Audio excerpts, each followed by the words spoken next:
The scientific and medical community horrified and pushing back on an executive order President Donald Trump signed just minutes ago, which aims to reduce the number of recommended childhood vaccines and split up some vaccines into separate visits. These are dramatic changes that go against broad scientific and medical consensus, but they are in line with Donald Trump's own consensus on vaccines that is not backed by science or evidence. Large amounts of vaccine, large amounts of like vats of vaccine are currently pumped into your child's body. And we're doing 20% of that at each visit. Nothing bad can happen from what we're doing. Nothing bad can happen.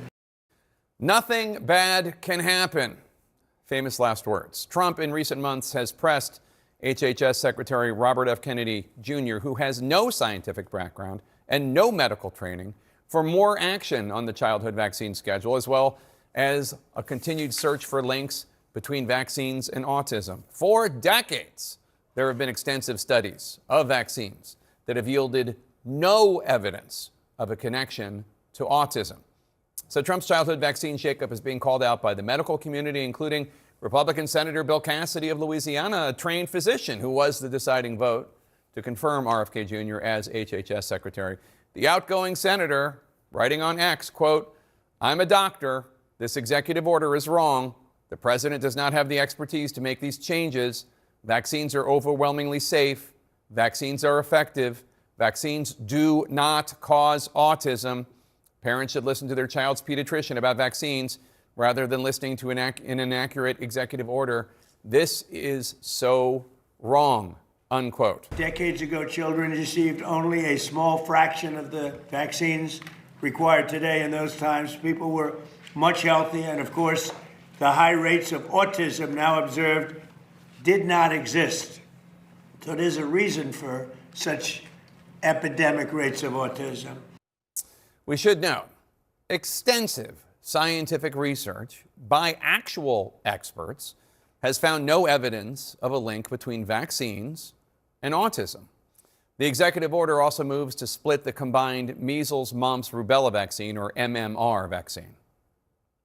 So the MMR, we want to have separate visits, separate times. And I saw this early on, and I've seen proof of it, where they have a vaccination thing, looks like the size of a bottle of soda, poured into a little child's body, and bad things happen in too many cases, because this is an explosion. This is an epidemic.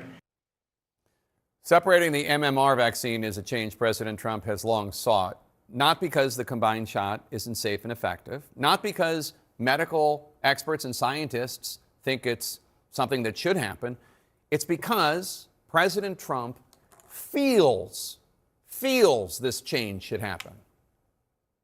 The MMR, I think, should be taken separately. This is based on what I feel, the mumps, measles, and all the three should be taken separately. And it seems to be that when you mix them, there could be a problem. So there's no downside in taking them separately. If you missed that, that's the president saying that this change to childhood vaccines is happening, quote, "based on what I feel," unquote. Medical experts say the combined MMR vaccine is safe. They warn that separating the shots could leave children vulnerable to dangerous diseases between doses. According to the nonprofit Our World in Data, the measles component of the MMR vaccine alone has saved an estimated 94 million lives worldwide over the past 50 years. The CDC says about 93% of current measles cases in the U.S. are among people who are unvaccinated or whose vaccination status is unknown. Let's discuss with people who have their judgments based on science and medicine and not feelings. We have with us Dr. Richard Besser, the former acting director of the CDC. We also have with us Dr. Paul Offit, director of the Vaccine Education Center at the Great Children's Hospital of Philadelphia.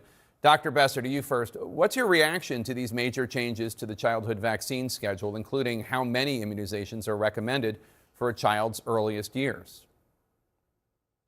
You know, Jake, I think the idea that the president of the United States would make these changes based on what he feels, flying in the face of decades of of science it's absolutely unbelievable. I haven't seen anything like this in my career. I practiced pediatrics for over 30 years and would always count on the recommendations that came from the expert committee that advised the CDC to ensure that what I was doing was safe, was effective, and I could go forward to my patients with confidence and make a recommendation. What the president has done here is he's making another attempt to put forward a vaccine schedule that's based on the Secretary of Health's wild ideas about what should be. And it leaves our children really vulnerable. And there are a lot of children who are going to hear what the president, a lot of parents who are going to hear what the president is saying, and they're going to be confused, they're going to be afraid, and unfortunately, they're going to make some wrong decisions about the health of their children. Dr. Offit, in addition to Donald Trump not knowing much about science or medicine, and RFK Jr., the health secretary, not knowing much about science or medicine, and in fact, thinking that he's right about a lot of things that he's flat wrong on, Stephen Miller, the White House Deputy Chief of Staff, had something to say about this during the announcement. Take a listen. You give a kid shot after shot after shot, you're going to have vaccine injuries. You're going to have immunological issues. You're going to have potentially neurological issues. Why do you need to have these shots bundled into these packages? Why can't you split it into 5 visits and give this young body, if a parent wants to do a vaccine, 1 shot at a time? Can you answer his question? So based on what? I mean, we have looked at these questions as they've come up again and again and again. Do the fear, I think, by people like Stephen Miller or Donald Trump or Robert F. Kennedy Jr. is that children are just getting too many vaccines too soon, and that somehow is weakening or overwhelming or altering the immune system. But of interest, it's really not the number of vaccines that matters. What matters is the number of sort of immunological challenges in vaccines. I mean, so for example, 100 years ago, we got one vaccine, which was the smallpox vaccine. That was a greater immunological challenge to your immune system than the 18 different vaccines that we get today because of advances in protein chemistry, protein purification, recombinant DNA technology. When Donald Trump was born in 1946, he got 2 vaccines, the diphtheria, tetanus, pertussis vaccine and the smallpox vaccine. That was a greater immunological challenge than his son Barron got when he was a child. Dr. Offit, do most of your colleagues who are pediatricians follow the Commonwealth of Pennsylvania's vaccination guidance, or do they look at federal guidance, and is that changing at all? Well, so they look to the American Academy of Pediatrics. Most pediatricians look there and to their advisory body, which is the so-called Committee of Infectious Diseases, which has stood up for children and has a science-based recommendation, unlike that that's made by people like Stephen Miller or Donald Trump or Robert F. Kennedy Jr. It's hard to watch. Also, the Coke bottle, where does that come from? A dose of vaccine is roughly 1/10 of a teaspoon of a teaspoon, 1/10 of a teaspoon. So a multi-dose vial would be 1 teaspoon. Where's he getting this Coke bottle stuff? He makes up a lot of stuff. I'm sure you know that. Dr. Besser, there have been extensive scientific studies of vaccines. No evidence of any provable connection to autism. Yet both Trump and RFK Jr. continue to say that there is a link. Take a listen to the health secretary earlier today. So something happened in the mid-90s that changed our children, and it has to be an environmental exposure. Because genes don't cause epidemics. They can provide a vulnerability, but you need an environmental toxin. So first, RFK Jr. said that it was thimerosal, which was an additive to vaccines, Dr. Besser. And out of an abundance of caution, that was removed. And now he's saying it's the vaccine. He keeps just adjusting his claim, and it's not based on science. What's your reaction, Dr. Besser?